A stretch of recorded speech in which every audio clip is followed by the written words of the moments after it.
Olá, muito boa noite, bem-vindos à Noite Informativa, edição de quinta-feira. Vamos, a esta altura, partir para um espaço de análise com Sérgio Vieira.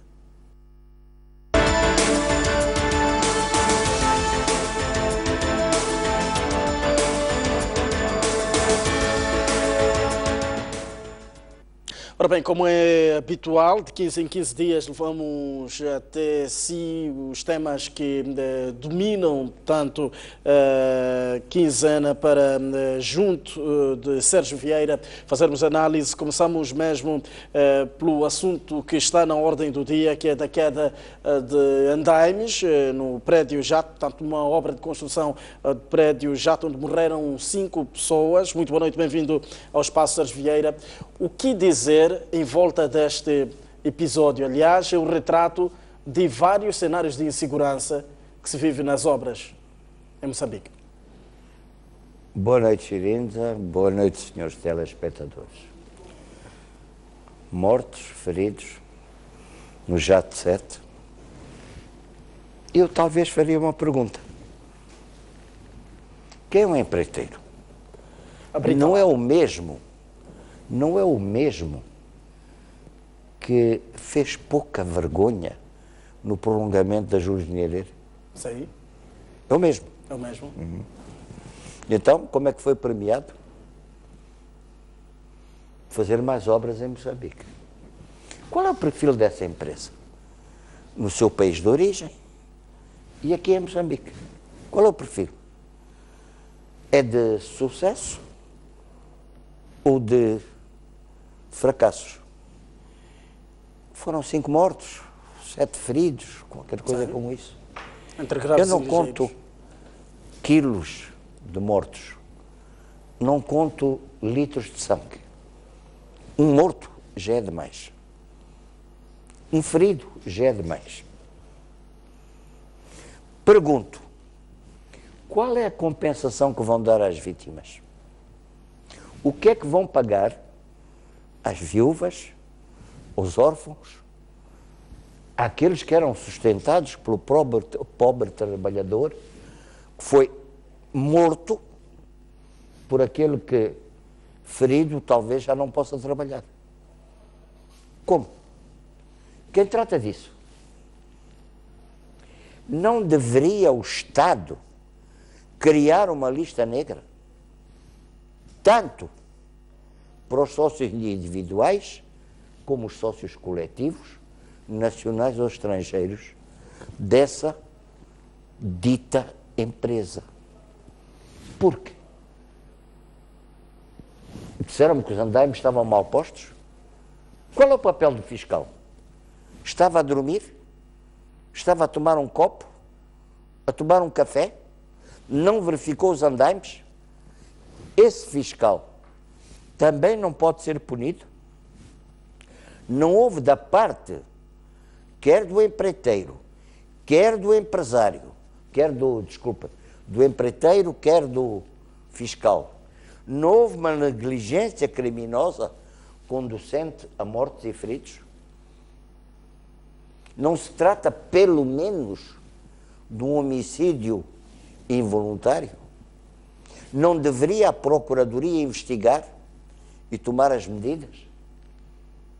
Matamos assim gente? Porque é uma empresa estrangeira ou dita estrangeira? Porque tem sócios? Não sei se tem. Nacionais? Gente grande, gente pequena? É isso que estamos a falar? Eu creio que não. Eu creio que há matéria para a Procuradoria, porque houve homicídio, mesmo se involuntário, mesmo se resultante de negligência, que se chama negligência criminosa. O Código Penal fala disso.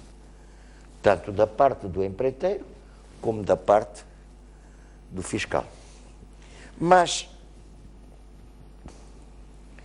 será caso único que, de repente, o nosso país se torna pasto de vigaristas? O que é que pretende dizer? Bom, as nossas cidades pululam de lojas, sobretudo de gente vinda da África Ocidental, da África Oriental, alguns do continente indiano, mas também moçambicanos, completamente. Não me vendem peças falsas para automóveis. Não existe uma lei em Moçambique contra produtos contrafeitos. Pões uma peça falsa no teu carro, o que é que vai acontecer? Mas e acidente? Não só acidente, o teu carro vai sofrer, vais ter novos danos. Quantas vezes essas lojas não são uma cobertura para negócios sórdidos, de droga, de contrabando? Quem paga as peças falsas? Não é o erário público, no sentido das nossas divisas. Os impostos que você, eu e todos nós pagamos, não pagam a importação dessas peças falsas e desses negócios sórdidos. Sr. Vieira, depois desta tragédia, um novo capítulo abre-se? Sim. Eu continuo nesta irresponsabilidade, nesta vigarice. Você circula por Maputo, eu circulo por Maputo, estou a falar da cidade de Maputo. Sim. Quantas lombas estão assinaladas? Quantas rotundas estão assinaladas? Vá à Praça do OML, à Praça do OMM, local nobre por excelência. Quantas vezes foi arrombada aquela rotunda? Vá pela circular, veja o número de rotundas que já foram arrombadas. E não são só aqueles irresponsáveis bêbados ou aqueles irresponsáveis que querem treinar ralis na Kenneth Kaunda ou na circular. Até um condutor honesto, de repente, aparece-lhe uma rotunda pela frente que não está assinalada. Buracos não assinalados. Depois, o seu carro sofreu danos. Há que importar a peça, porque nós não produzimos peças. Nós não produzimos peças. Falamos da crise do metical, mas também é uma parte da crise do metical. A importação do que não produzimos para substituir aquilo que a irresponsabilidade e a negligência provocaram. Com esta tragédia do prédio JAT7, um novo episódio repete-se, como o caso da inspeção, depois do incidente ou do acidente. Que modelos é que devem ser adotados? Aliás, a inspeção é sempre chamada depois de ocorrer alguma coisa. Neste dossiê, neste setor de obras, que cuidados é que devem ser tomados, principalmente aqui no olhar às autoridades responsáveis? Há duas entidades responsáveis. O meu fiscal da obra. Sim. Não pode haver obra no país sem haver um fiscal. Sim. Então, o fiscal da obra deve responder. 2, o Estado, através do Ministério que tutela aquela área, também deve verificar. Ora, todos foram negligentes. Vamos aos enterros. Vamos aos enterros. Eu notei que o Presidente da República, o Primeiro-Ministro, altas entidades deslocaram-se ao local do desastre. Quer dizer, eles sentiram essa ferida. Agora, quem é responsável por essa ferida? E não é a ferida que sofreu o Presidente da República, o Primeiro-Ministro ou o Ministro. A ferida que sofreram as famílias, que perderam os seus entes queridos. As feridas que sofreram aqueles que foram hospitalizados Alguns deles não sei se poderão continuar a trabalhar. Quem responsabiliza-se por isso? Quem vai pagar? Se é que um pagamento compensa a perda de um ente querido, mas pode ajudar os sobrevivos com filhos que têm que ir para a escola, com a esposa, com a mãe, de modo que eu digo, há que punir a negligência. 15 dias são suficientes para investigar um caso desses? 15 dias, o Ministério das Obras Públicas diz que vai trabalhar neste assunto. Esperemos que investigue, esperemos que conclua, mas o próprio Ministério das Obras Públicas possui uma inspeção. Por que é que a sua inspeção não fez o trabalho? Eu tenho muito respeito pelo atual Ministro das Obras Públicas. Parece uma pessoa séria e honrada. Mas, por vezes, os caminhos estão minados. E ele encontrou muitos caminhos minados. Há que o apoiar, para desminar, para limpar a casa. Que desfecho é que acha que este caso terá? Aliás, já tivemos vários assuntos ligados com responsabilização do Estado, como o caso das mortes na Praia da Costa do Sol. São assuntos que o desfecho é moroso e muitas vezes não... Não confundir o Estado com o município. O município é o empreiteiro. Ok. Há o município, há o empreiteiro e há o Estado. Há responsabilidades do município. Há responsabilidades do empreiteiro. Há responsabilidades fiscais. De modo que, olha, as cadeias fizeram-se com algum objetivo, para pôr lá dentro os malandrins, incluindo aqueles que deixam pessoas morrer por negligência. Chama-se negligência criminosa. Vá ver o Código Penal e isso é sancionado. Ok. Passemos para o próximo tema, que é a viagem do Presidente da República, Filipe Nunes, com uma missão a Portugal. Aliás, trata-se da primeira ida de Filipe Nunes na qualidade de Presidente da República. Em vista estão novas frentes de parceria a serem abertas, aliás, já até acordos assinados hoje. Primeiro dia de visita de Filipe Nunes àquele país europeu. Que esperanças a serem relançadas, Sérgio Vieira, nesta ida de Filipe Nunes?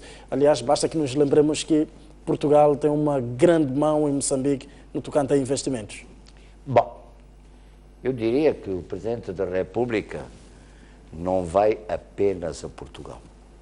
Vai também à Índia? Não, vai também à França. A França, isso. Bom. Perdão. Alguma comunicação social só me fala da ida do Presidente da República a Portugal, quando ele vai a Portugal e à França. Sim, mas o investimento português é mais visível do que o investimento francês, por exemplo. Do seu ponto de vista é superficial. Muito superficial. Sim. Eu quero dizer que há bocado estávamos a falar dos mortos. Sim. É investimento de onde? De da Portugal. China? Da China? Não, é uma empresa da Indonésia? É de onde? Portugal. Obrigado.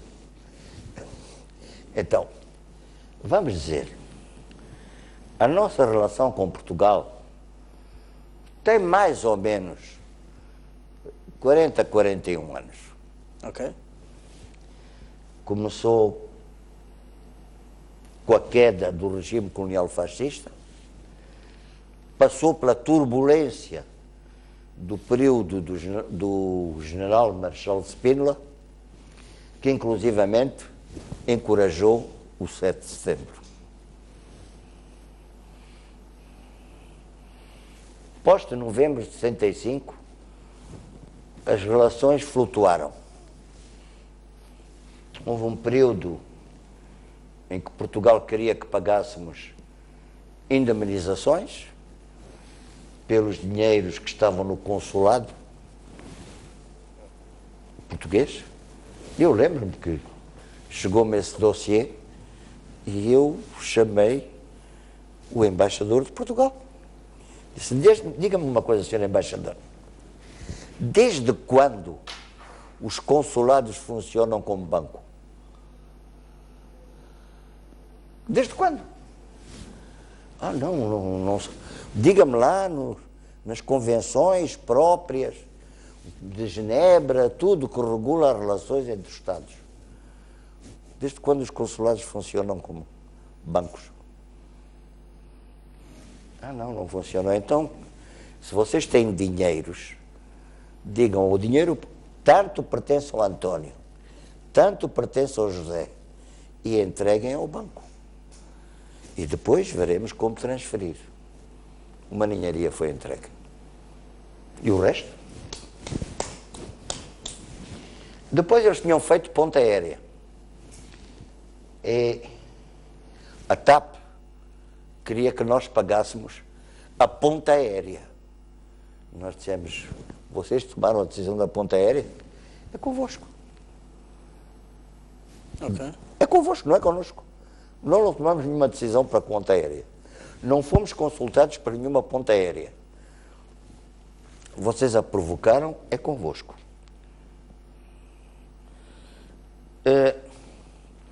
Há outros aspectos. A normalização da situação da HCB foi uma situação positiva. É correto. Era um dossiê que estava em suspenso. Foi regularizado até com o primeiro-ministro Sócrates. Há uma imigração portuguesa em Moçambique, nem sempre pelas melhores razões, nem sempre com... Só no primeiro semestre já tivemos cerca de 6 mil portugueses interessados a vir a Moçambique. Eu há tempo estava a falar com a nossa embaixadora em Lisboa, que tinha bichas a pedido vistos. E uma coisa é um visto de turismo, outra coisa é um visto de trabalho. São duas coisas totalmente diferentes. Acontece que muitos querem vir como, entre aspas, turistas, para depois trabalhar e até atreverem-se a dizer, estamos aqui para vos ajudar. Ninguém o chamou. Ninguém disse, olha, vem-me ajudar. Ah, sou cooperante, mas cooperante de onde? Quem é que te chamou para cooperar? São problemas a regular. Mas eu quero crer que, de um modo geral, as relações estão-se a normalizar e não vejo grandes problemas em frente, neste momento. Okay. É verdade que há uma crise tremenda na economia portuguesa. Fala-se da Grécia, mas Portugal está na bicha. Sim. Portugal está na bicha. Há problemas lá. A banca portuguesa está com problemas. Já tivemos a escandaleira do Espírito Santo. Parece que há agora problemas com a Caixa Geral. E a Caixa Geral é acionista do BCI. O Espírito Santo era acionista, ou pelo menos uma parte do Espírito Santo era uma acionista do Mozambique. De modo que estes problemas existem. Okay. E, por vezes, dificultam a normalização. Já a relação com a França parece uma boa relação. Faz dias, celebramos o 14 de julho, a data da grande Revolução Francesa, de 1789, que abriu perspectivas e caminhos para todos. Para todos. E não é por acaso que depois da Revolução Francesa, qualquer escravo que chegasse à França era automaticamente livre. 1789. E isso foi uma grande medida. Embora, veja as feiras que se fizeram, as feiras internacionais que se fizeram, e onde havia jardins zoológicos humanos. em que punham lá uns pretos, um ou noutro sítio punham uns ameríndios, para serem exibidos em jaulas, como se tratasse de férias, de feras. E isso aconteceu até os anos 30. Aconteceu até os anos 30. Esta ida de do Filipe Nyusi à França coincide com um debate que está a ser levantado, que é a requalificação da dívida da Ematum.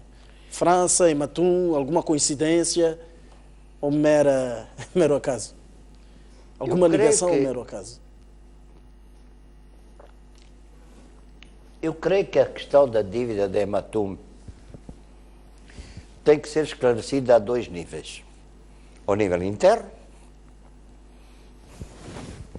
fazem-se muitas afirmações,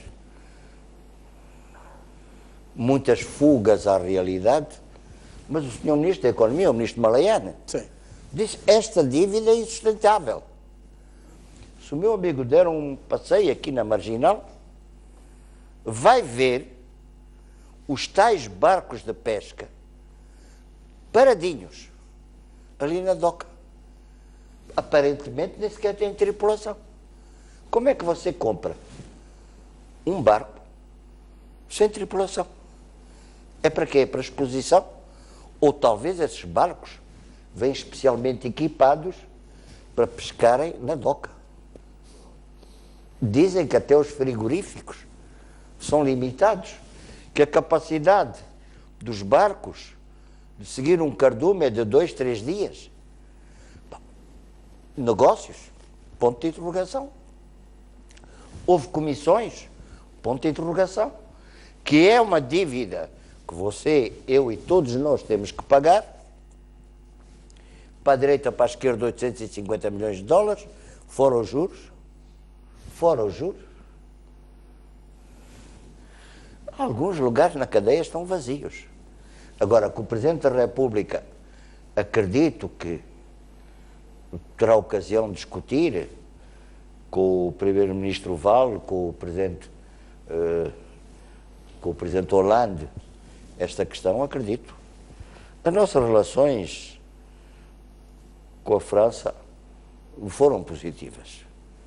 Não quer dizer que as relações entre a África e a França foram positivas. Quero dizer que as relações entre a África e a França, em muitos momentos, foi negativo. Não nos esqueçamos da Guerra de Biafra. Não nos esqueçamos da Guerra de Biafra, do cheiro de petróleo e gás. Não nos esqueçamos disso. Não nos esqueçamos que também aqui há cheiro de petróleo e gás. Bom, com estas dívidas da Ematum e outras, pergunto-me, será que no nosso continente não vai haver outras Grécias? Passemos para um outro tema, aliás, mesmo ligado à exigência dos partidos políticos moçambicanos, pedidos de subsídios, numa altura em que o debate é a requalificação destes partidos, aliás, partidos emergentes que só surgem à altura eleitoral. Algum olhar em volta deste novo debate está aqui a ser aberto? Eu também gostaria de ter um subsídio. E se calhar o meu amigo, o Chirinza, também gostaria de ter um subsídio. Digo, tenho um partido.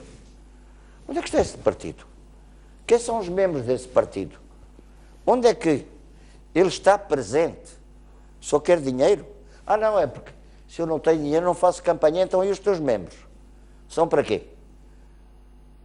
Bom, peço desculpa, mas é uma vigarice como outra qualquer. É uma vigarice como outra qualquer. Vir pedir dinheiro ao Estado para o partido aparecer ou para os dirigentes serem subsidiados? Vamos lá perguntar. É para quê? Mas é obrigação, quando o Estado dá subsídios aos partidos no momento eleitoral, sim, nas campanhas eleitorais, que se apresentem as contas. É obrigação legal. E eu acrescento, seria de exigir que o Tribunal Administrativo e o Conselho Constitucional verificassem essas contas. Aliás, são os mesmos partidos envolvidos na importação de viaturas através de isenções de Também ouvi falar disso. Há impostos. um caso em que se verificou em tribunal que era falso. Há um caso que se verificou em tribunal que era falso. E, inclusivamente, esse órgão de comunicação social foi condenado. Sim. Parece que já nem existe. É um órgão que desapareceu. Mas estou a dizer, o ponto é que um partido político, não pode ser a capa de uma vigarice. Não pode ser a capa de alguém andar a viver à custa do partido. Não pode. Se isso acontece, há que dizer, olha, meu amigo, vá cultivar batatas. E mais, nas campanhas eleitorais, o Estado dá um subsídio, há que verificar as contas e pedir responsabilidade. O Tribunal Administrativo deveria fazer isso e é pago para isso. O Conselho Constitucional deveria verificar isso e é pago para isso. Já chega de nos andarem a extorquir dinheiro a todos nós contribuintes em nome de uma democracia para os chefes dos partidos inexistentes. Por favor. E já que falamos em eleições, vem aí as eleições na Federação Moçambicana de Futebol e são grandes as figuras que, aliás, demonstram qualquer apetência em fazer parte deste elenco. Hoje ainda testemunhamos a deposição da candidatura de Teodoro Huat. Outras figuras, como é o caso de Manuel Chang, Alberto Simango Júnior. O que é que se espera desta Federação Moçambicana de Futebol e por que essa apetência? Nós estaremos perante um futuro cenário até político da Federação Moçambicana de Futebol? Bom, eu não sei quais foram as carreiras desportivas eu conheço o Huat, conheço o Chang. Aliás, o Huat até já fez parte da Assembleia Geral da Federação no primeiro mandato. Não. O que eu estou a dizer, não conheço Sim. o que é que foram as suas trajetórias como gente ligada ao desporto, como gente praticante do desporto. É bom ser presidente da Federação. Olha, eu também vou candidatar já agora. Por que não? Mas por que essa apetência? Por que desta vez essa apetência de figuras até ligadas com a política nacional? Olha, pode ser que uns sejam muito honestos e sinceros e queiram fazer coisas sérias. Pode ser que outros desejem beneficiar das alcavalas. Vendem-se jogadores, trocam-se jogadores, há negócios nisso, pode não haver, há viagens, há um turismo desportivo e por vezes até vão mais dirigentes do que jogadores.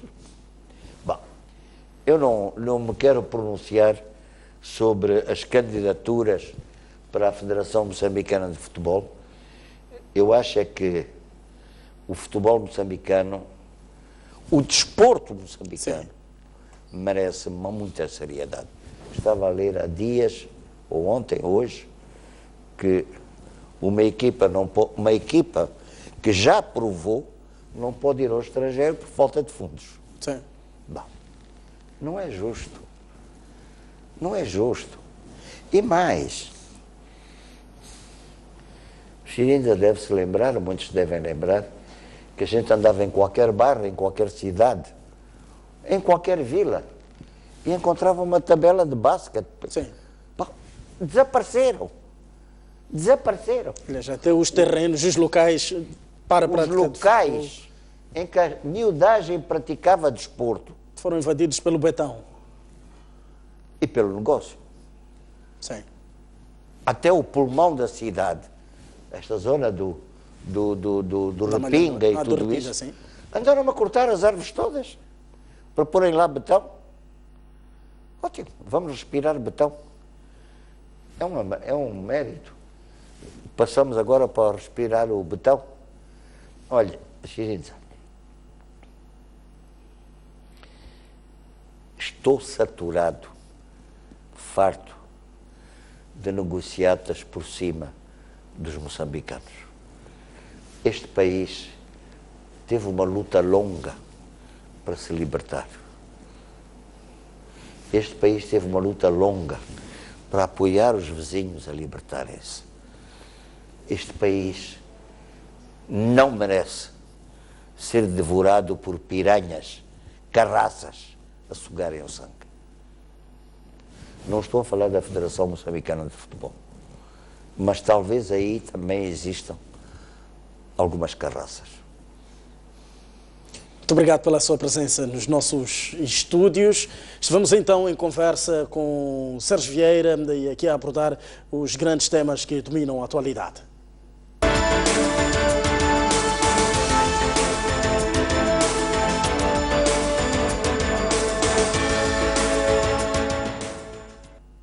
Ora bem, vamos a esta altura olhar para a atualidade. Realizou-se esta quinta-feira o enterro de uma das 5 pessoas que morreram em Maputo após o desabamento de andaimes num prédio em construção. Os familiares querem que seja feita justiça para que casos iguais não voltem a acontecer.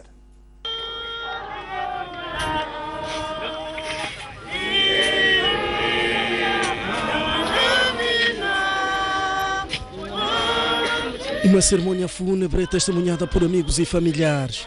O corpo de Narciso Tinga foi a enterrar na tarde desta quinta-feira no cemitério de Mchafutene, na província de Maputo. Com os rostos carregados de dor, eles prestaram a última homenagem ao seu ente querido.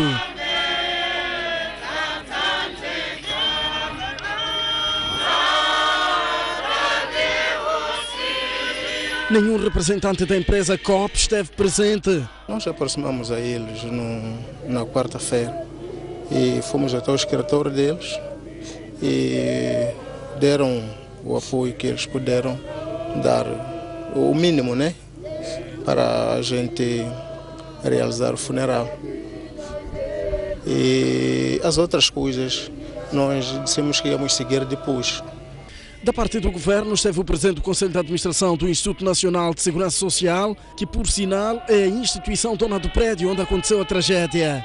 O Ministério do Trabalho e toda a família do trabalho tudo fará para que haja melhor organização, segurança no trabalho, de tal modo para que aqueles acidentes não possam ocorrer mais no nosso país.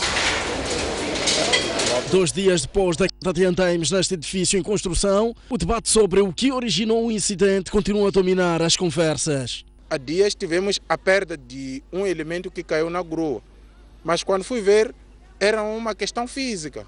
Faltava apenas algum peso para equilibrar a grua, mas na falta desse peso a pessoa foi embora. Mas como era uma única pessoa, e ninguém falou disso. Então, quando não se fala dessas coisas e nós continuamos assim, o governo pode pensar que está tudo bem, mas não está nada bem. São questões que a comissão de inquérito deverá responder até agosto próximo.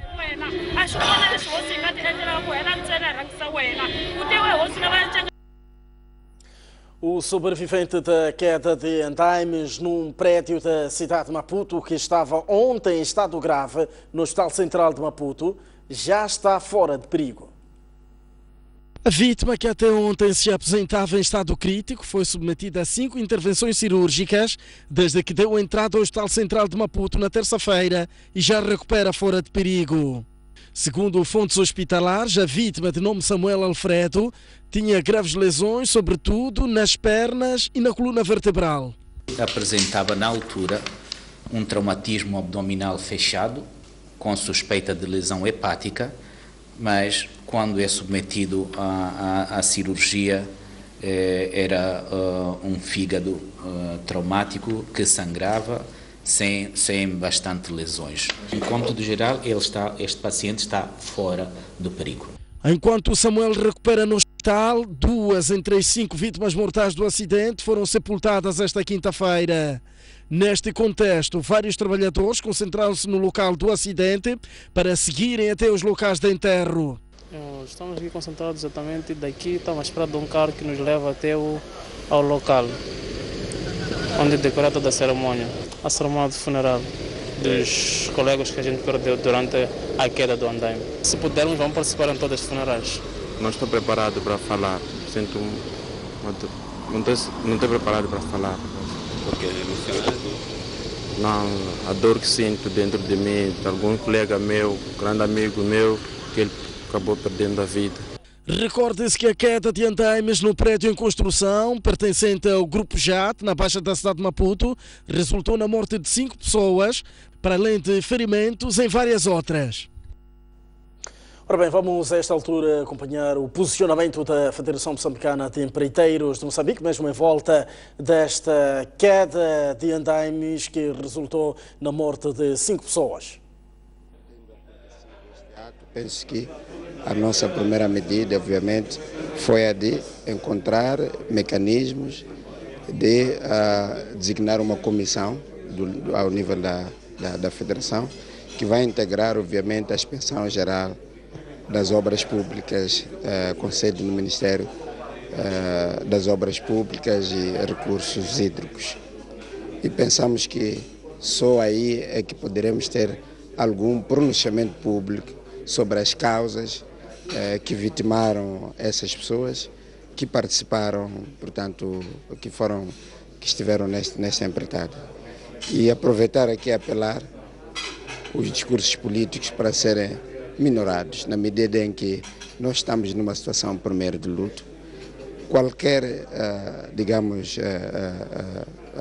declaração que nós estejamos a proferir publicamente antes das conclusões técnicas deste acidente não passa de algum discurso no vazio. E eu queria fazer isso na medida em que nós pensamos que o momento oportuno, tanto sociedade civil e tanto Federação Moçambicana de Empreiteiros, o próprio Ministério, é depois da comissão apurar as causas. Não é a altura de apontarmos dedos àquilo que foram, portanto, a qualidade dos andaimes, aquilo que foi,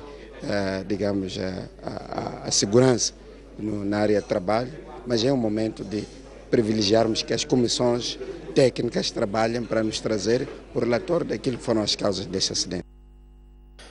A Frelimo rejeitou a proposta do MDM de criar uma comissão parlamentar para investigar a alegada má gestão na empresa Eletricidade de Moçambique.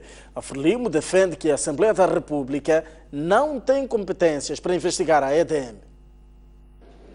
A proposta para a criação da comissão de inquérito foi feita pela bancada do MDM e teve apoio da Renamo. É uma grande preocupação para o MDM e para o povo no geral, tendo em conta que a Eletricidade de Moçambique está numa total insolvência, numa bancarrota, que decorre da influência política que a empresa tem sofrido por parte do regime do dia. A Eletricidade de Moçambique, nos últimos 10 anos, mergulhou-se numa espiral de dívidas. Tem uma dívida de 55 milhões de dólares com a HCB, tem dívidas com os seus fornecedores. A Renamo concorda e diz que a preocupação é legítima. Há empresas que têm a sua produção deficiente por falta da má qualidade da corrente elétrica.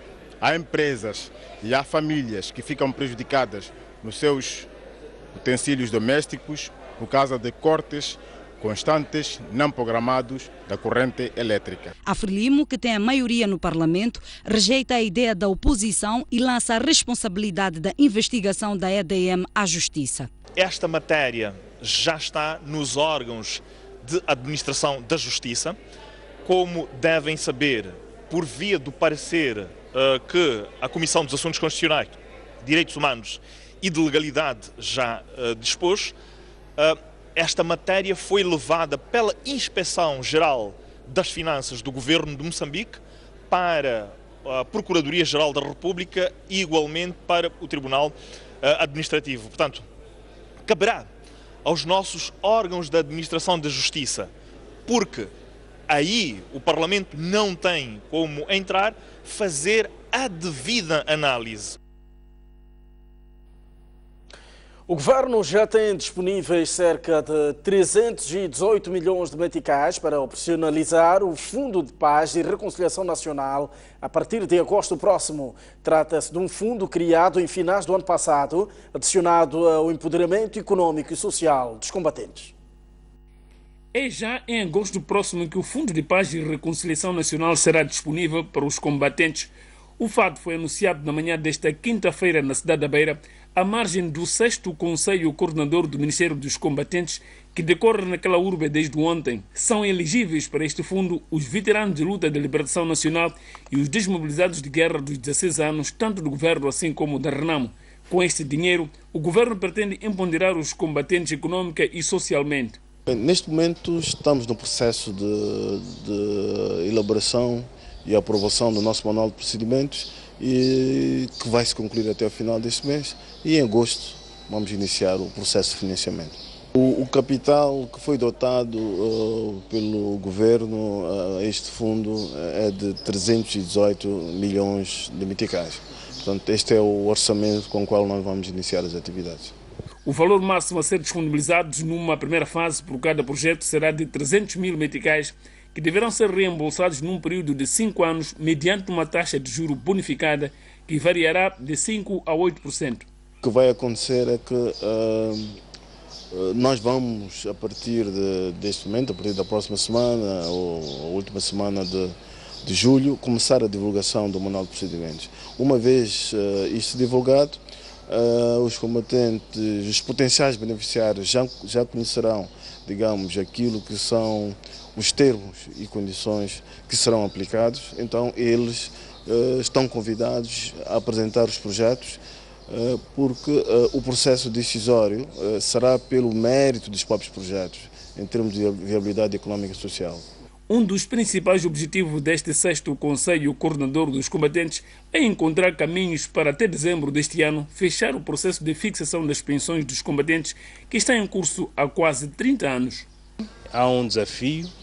Temos os dados cumulativos até o presente ano, que é de 169 mil combatentes registrados, mas ainda existe o desafio, porque há alguns combatentes que ainda não se fizeram presente às nossas instituições para se registrar. Esses nós iremos registrar, são os combatentes da defesa da soberania e da democracia, quer da parte do governo, quer da parte da Renamo. Estes que ainda não se registraram, nós apelamos que se registrem o mais rapidamente possível. Este é o nosso desafio, até dezembro do presente ano, concluir a fixação, tramitação e fixação das pensões dos combatentes da defesa da soberania, dos veteranos da luta de libertação nacional. A Autoridade Tributária de Moçambique promete arrecadar mais de 160 bilhões de meticais este ano, e metade deste valor já foi conseguido durante o primeiro semestre. Este é mais um posto de fiscalização no território nacional, Chitima, distrito de Corabaça. Moçambique teve o início do ano conturbado. As cheias e inundações fizeram estragos calculados em 10 bilhões de meticais. Uma balança de despesa anual fixada em 226 bilhões de meticais e uma coleta de impostos por arrecadar em 167 bilhões de meticais, números que colocam o enorme desafio. Em 2006 existiam 30 postos de pagamento dos impostos no país. Hoje, no total, existem 104, com gente preparada e estrutura montada. A boa nova é que o país, de janeiro até junho, já atingiu o estipulado e o desafio agora está apontado para o segundo semestre. Moçambique, como eu disse, já cumprimos até aqui desde 2006 todos os anos. Já cumprimos o primeiro semestre de janeiro a junho, o que está fixado em lei orçamental daquilo que foi o projeto de arrecadação do primeiro semestre. Com certeza que estamos prontos, já disse, para enfrentar o segundo semestre de 2015, para fazer os 160,7 bilhões de meticais. E está em carteira, estamos a trabalhar nesse sentido. Rosário Fernandes sublinha que o país precisa de dinheiro para continuar a investir sem solavancos no processo de desenvolvimento. Em Chitima, sul de Tete, o posto de pagamento dos impostos é uma mais-valia. Por um lado, reduz a distância de 127 quilômetros. Por outro, abre espaço de recolha das empresas pesqueiras de Albufeira e os agentes econômicos mais próximos. Tete tem responsabilidades em 6,8 bilhões de meticais anuais. A região centro, no total, 22 bilhões de meticais. E aqui em Chitima vamos arrecadar 12,4 milhões de meticais. representa 0,25% do potencial da província de Teto. Ainda é pequeno, mas é o mais justo neste momento, porque é compatível com o potencial que está identificado. Para a mega operação de coleta de receitas, a autoridade tributária conta com 4.300 trabalhadores em Moçambique. E por o ano, as metas de coleta de receitas tendem a subir. O desafio é reduzir cada vez mais a dependência em relação ao investimento estrangeiro no orçamento do Estado. A assistência aos beneficiários do Instituto Nacional de Ação Social custa aos cofres do Estado cerca de 3.500 milhões de meticais. São perto de 450 mil beneficiários, um número que ainda este ano vai subir para 500 mil. São cerca de 450 mil beneficiários dos diversos programas de proteção social prestado pelo Instituto Nacional de Ação Social, um número que ainda este ano vai ascender aos 500 mil. A assistência a essas pessoas custa aos cofres do Estado pelo menos 3.500 milhões de meticais por ano. Por ser bastante onerosa, há que desenhar programas sustentáveis por forma a evitar que os beneficiários tornem-se eternos dependentes do apoio social, situação que, segundo Graciano Langa, do Ministério do Gênero, Criança e Ação Social, será revertida com arranque ainda este semestre do programa Ação Social Produtiva, que vai abranger mais de 60 mil famílias.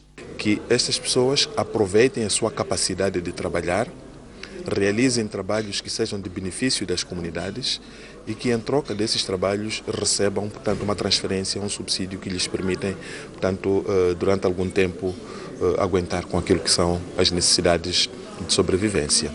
Paralelamente, o programa prevê que se realizem ações de capacitação para que, depois de terminar a participação do beneficiário no programa, ele possa receber um kit e possa realizar atividades de autossustento. Por outro lado, ainda há ocorrências frequentes de beneficiários que acabam dinheiro em sessões de bebedeiras e a nossa fonte avança que o INAS já equacionou substituir o dinheiro por kits alimentares.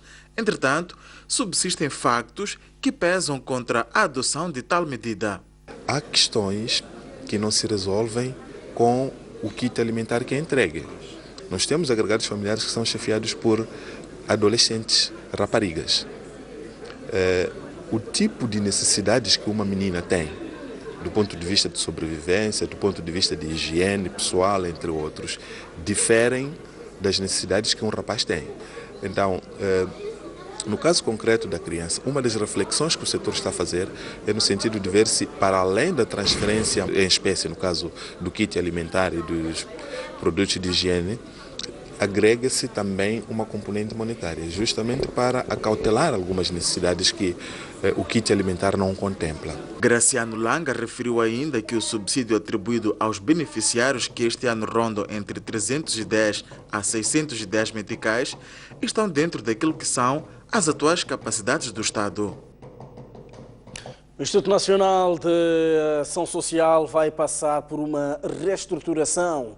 Aquela instituição tem atualmente 30 delegações espalhadas pelo país e todas elas subordinam-se diretamente ao Diretor Nacional da Ação Social, o que contribui para a incapacidade de dar resposta em tempo útil face aos problemas apresentados pelas referidas delegações. Vários quadros de SAI de todas as províncias do país estão reunidos desde a manhã desta quinta-feira na cidade da Beira, em terceiro Conselho Consultivo alargado a quadros de diversos níveis, para fazer uma reflexão sobre aspectos relacionados com o recenseamento eleitoral e educação cívica eleitoral permanente. Os quadros do SAI irão ainda debruçar sobre estratégias de comunicação com outros intervenientes nos processos eleitorais e reclamações dos partidos políticos e a sociedade civil nos processos passados, com vista a garantir que os próximos pleitos satisfaçam as regras democráticas. Isto tem a ver, de facto, com os aspectos que ocorreram ao longo destes processos eleitorais, e nomeadamente este último processo eleitoral. Portanto, este rol de reclamações que foram apresentadas, incluindo estudos que são feitos por algumas organizações da sociedade civil, apontando problemas do processo eleitoral, nós queremos, de fato, sentar e analisar tanto estas preocupações, não só dos partidos políticos, mas também da sociedade civil em geral. Portanto, vermos até que ponto nós, como órgão eleitoral, podemos melhorar estes processos e satisfazer, portanto, a vontade de todos os intervenientes do processo eleitoral. Ainda neste encontro, que deverá terminar esta sexta-feira, o STA iniciará uma discussão em torno dos 20 anos da democracia no país, com vista a identificar os pontos fracos e fortes, assim como que oportunidades o país tem para melhorar os próximos pleitos eleitorais. Ora bem, foi notória a troca de matérias, pois é que o nosso caro telespectador acabou de acompanhar, dá conta de que o Secretariado Técnico da Administração Eleitoral busca na Beira maior profissionalização com vista a fazer face de forma cada vez mais transparente os próximos processos eleitorais.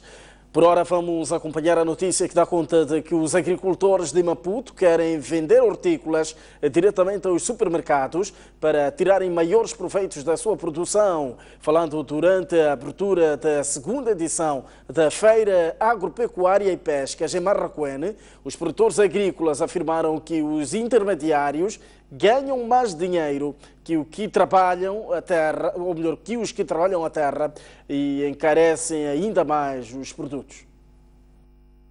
A segunda edição da Feira Agropecuária e de Pescas foi inaugurada esta terça-feira em Ricata, distrito de Marraquene, pelo Ministro do Mar, Águas Interiores e Pescas, Agostinho Mondlane, que visitou os stands no recinto que tem acolhido a Feira Internacional de Maputo, FACIM. A exposição, que antecede a FACIM 2015, com previsão para agosto e setembro, visa promover as potencialidades agropecuárias e pesqueiras de Maputo, com destaque para mariscos e hortícolas. É nossa expectativa que a realização deste evento venha contribuir significativamente para a promoção cada vez maior de ligações e parcerias empresariais entre os vários operadores, com impacto na dinamização de negócios na cadeia de valor destes setores. No primeiro dia, a afluência foi fraca, uma situação que, segundo os expositores, deve-se ao fato da feira acontecer longe das cidades. Ernesto Manhissa, que expõe repolho, beterraba e couve, entende que ali só quem tem carro e dinheiro é que pode visitar. Se, por exemplo, a feira fosse dentro das cidades, havíamos de ter mais rendimento e mais pessoas a comprar diretamente a nós como agricultores, não intermediários. Há quem veio do distrito de Macude, norte da província de Maputo, para expor tomate, quiabo e pimenta, com objetivo único, conquistar mais clientes. Este é o Guilish Banda. Seu principal sonho é vender para supermercados.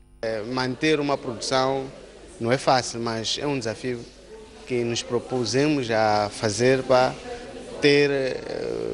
abastecer o mercado de 1 de janeiro a 31 de dezembro. A feira, que encerra este sábado, dispõe também peixe seco e salgado, vindo da província de Tete, bem como mariscos frescos da costa de Maputo. Ora bem, passo a esta altura a ler tanto uma notícia, um comunicado que nos vem do Ministério do Trabalho, Emprego e Segurança Social. Portanto, a Ministra do Trabalho, Emprego e Segurança Social, Vitória Diogo, decidiu conceder tolerância de ponto todo o dia de amanhã a todos os trabalhadores, agentes e funcionários públicos que professam religião muçulmana por ocasião do fim do mês de Ramadã e da celebração da festa do Eid al-Fitr. A Ministra do Trabalho, Emprego e Segurança Social sublinha ainda que o direito à suspensão de trabalho por essa ocasião não irá abranger os trabalhos ou os trabalhadores cujas atividades e pela natureza no interesse público, segundo a Lei do Trabalho, não podem sofrer interrupção. Vamos neste momento sair para uma curta pausa. Voltamos dentro de instantes com melhor de informação. Até já.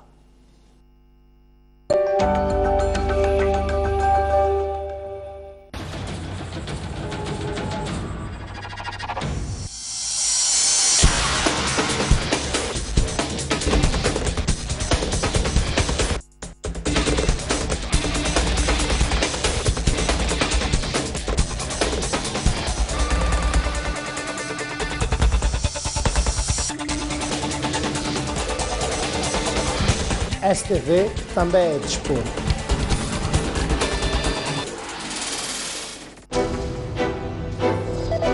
Bem-vindos ao programa Debate da Nação. Propomos-nos hoje olhar para o desporto. Começamos a ter alguns campeões africanos. Sem gente formada em gestão desportiva. Começa-se a verificar uma degradação dos valores sociais. Um dos maiores bens que veio por mal em Moçambique foi a Motola. Enganou-nos durante muito tempo. Eu gostava de ouvir agora. Mas só que essa implementação não é desporto escolar, é festival. Mas não estão a ser devidamente aproveitados. A gente fala mais do que faz. Que nem tudo está mal. Não tem bolas, é verdade. Isso é a realidade. Os femininos temos a tendência de trazer resultados positivos em relação a outras modalidades. É um paradigma.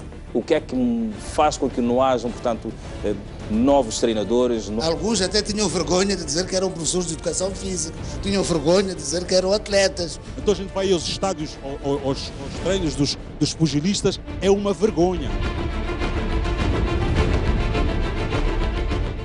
Uma criança e um jovem desapareceram nas águas da Praia do Inos, aqui na cidade de Pemba. Combate ao crime é a palavra de ordem da chegada do líder da RNAP à cidade portuária de Natal. Davis Mango deixou ficar as seguintes considerações. A partir da cidade da Beira e com imagens de Manel Chicava. No interior desta viatura seguiam 4 ocupantes. A reunião que aprovou a primeira Constituição da República. Bairros periféricos das cidades de Maputo e Matola. A alma do magistrado calou-se precisamente neste local. As notícias do país cabem todas aqui. Um país sem cultura é um país sem identidade. Por ocasião dos 40 anos da independência nacional, a STV leva a cabo uma programação virada à reflexão em torno da efeméride, porque um país sem história é um país sem futuro. Éramos competitivos, nós temos que reconhecer que fizemos alguns erros. A revisão curricular. Formação e carreira. Dentro do ciclo, não se deve chumbar. É preciso romantizar para poder atacar Matequenha que está lá. Como é que encarou, como é que sentiu a proclamação da independência? Grande energia. Era o fim do colonialismo. Nós fomos portugueses, nós cantávamos o hino nacional, Heróis do Mar. A governação nos primeiros anos da independência foi baseada o mais possível no conhecimento que era possível ter naquela altura. Os primeiros homens treinados num país de leste foram treinados na União Soviética e eram em número de 5 pessoas normais, quando na Argélia tinham sido cerca de 250.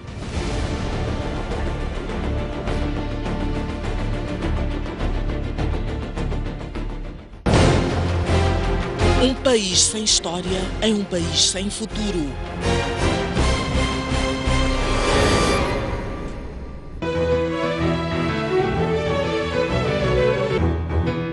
Cá estamos para mais um baú.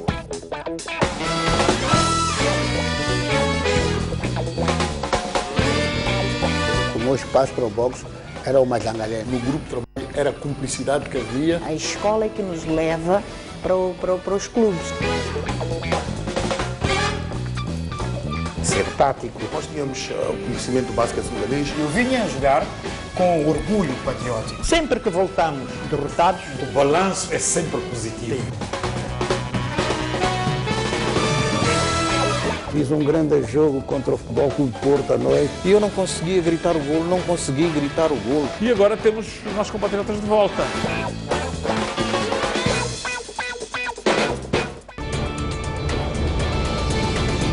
Porque o que você pensa conta. Reservamos um espaço de opinião em dose dupla. Conto consigo das 11h30 às 12h30. Eu das 18 às 19h30.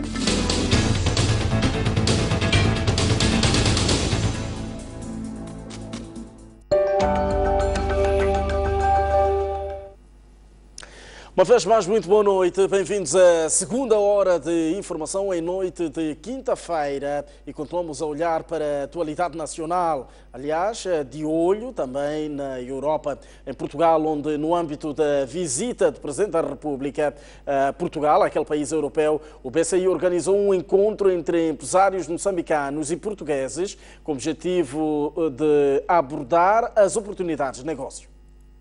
Denominado Coffee Breakfast, o Banco Comercial e de Investimentos BCI e a Caixa Geral de Depósitos, seu acionista em Portugal, juntaram homens de negócios moçambicanos e portugueses na sede da Caixa Geral de Depósitos em Lisboa para troca de informação e interação para possíveis parcerias de negócios nos dois países. No encontro foi apresentada de forma exaustiva a realidade política e socioeconômica de Moçambique, oportunidade de investimentos e seus reais desafios. O presidente da Comissão Executiva do BCI em Moçambique considera ter sido uma oportunidade de troca de informação para os empresários dos dois países avançarem na internacionalização. Este encontro Moçambique-Portugal, ponte para internacionalizar, foi de facto um espaço de encontro de empresários moçambicanos e empresários portugueses que têm objetivos comuns de desenvolver as relações económicas entre os dois países, de desenvolver o investimento direto estrangeiro, as trocas comerciais, nos dois sentidos, entre Portugal e Moçambique e entre Moçambique e Portugal. E, portanto, quando dois bancos, a Caixa Geral de Depósitos e o BCI, põem numa mesma sala um conjunto de empresários com objetivos comuns, acho que o resultado é muito rico e acho que foi isso que, de facto, foi o feedback que todos nos transmitiram, que este foi, de facto, um espaço de troca de experiências, de objetivos, de melhor conhecimento entre estas duas realidades, a moçambicana e a portuguesa, e, portanto, fomentar aquilo que é o encontro de dois países com objetivos comuns de desenvolverem as relações entre si. Por seu turno, o presidente da CTA, Rogério Manuel, considera este que foi o primeiro de uma série de encontros que terão em Portugal, no quadro da visita presidencial, como tendo sido estratégico. Este tipo de fóruns, este tipo de seminários, ou este tipo de encontros que temos feito ao longo desses anos todos, originaram, como vemos em Maputo, muitas empresas portuguesas a investirem em parceria com os moçambicanos, algumas. Portanto, este convite para os empresários portugueses é mesmo para trazer mais emprego ao país e mais negócios ao país. E também esta parceria win-win que eu falei entre os moçambicanos e portugueses, todos saírem a ganhar. Refira-se que, para além das associações empresariais do lado moçambicano, participou deste encontro o Centro de Promoção de Investimentos, a Bolsa de Valores de Moçambique, a Associação de Economistas, entre outros. Mais de 6 mil portugueses pediram vistos de estadia em Moçambique no primeiro semestre deste ano. A procura de vistos para Moçambique está relacionada com interesses empresariais e de turismo. O consulado moçambicano estima em cerca de 100 os vistos emitidos diariamente. Francisco Sequeira é um português que trabalha para uma agência de viagens. Vai todos os dias ao consulado moçambicano em Lisboa, onde chega a submeter diariamente pedidos de mais de 10 vistos. A maioria destes são de homens de negócios que pretendem investir em Moçambique. Nós, na empresa onde estou, a ATR, nós temos uma afluência grande de procura de vistos, mas é mais empresas que estão lá instaladas e vão constantemente em negócios.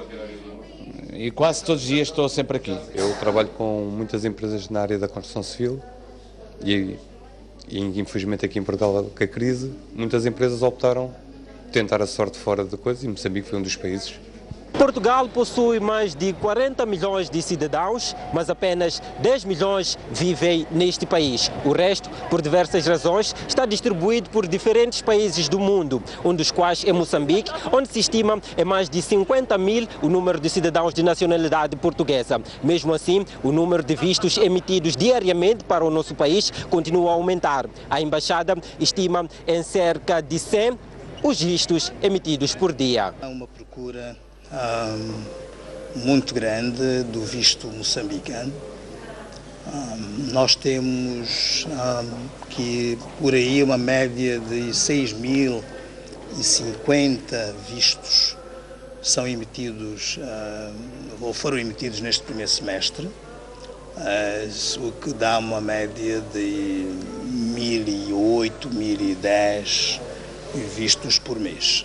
Atualmente, a maioria dos vistos é requerida através de agências de viagem, mas esta prática vai deixar de vigorar a partir de agosto, onde passará a ser exigida a presença física dos requerentes.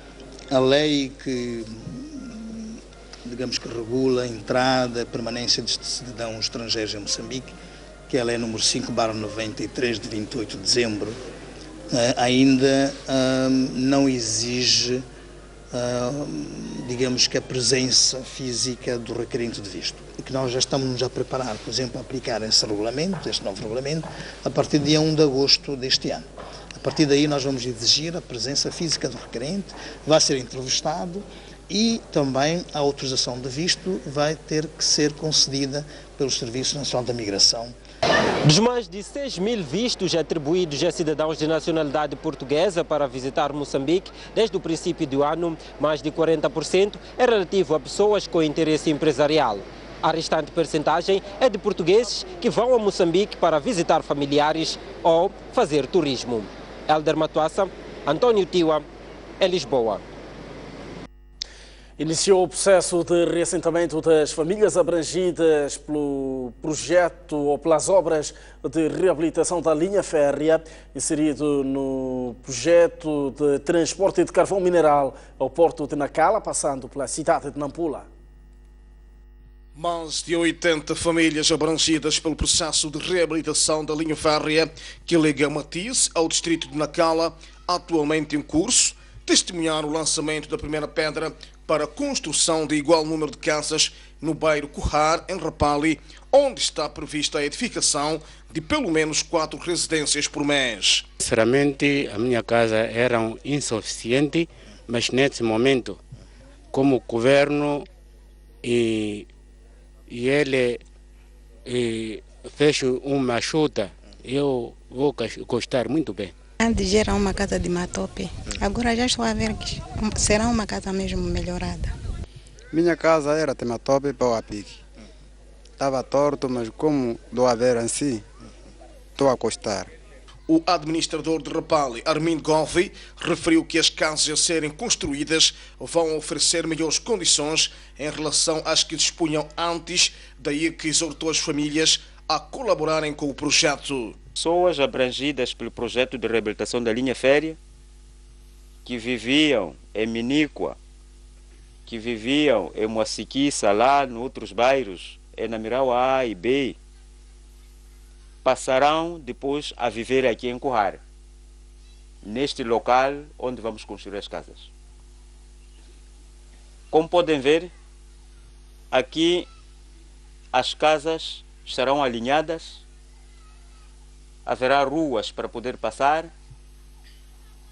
Esta terra está sendo infraestruturada. Infraestruturar significa trazer para aqui outras condições de vida que às vezes as pessoas não tinham lá onde viviam. Cerimónias idênticas decorrem ao longo do percurso da linha férrea que atravessa a cidade de Nampula.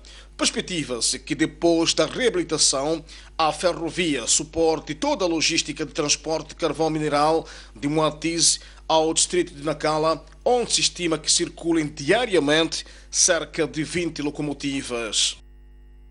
Ora bem, vamos a esta altura lançar um olhar ao desporto. O professor Dr. Teodoro Watt apresentou esta quinta-feira a sua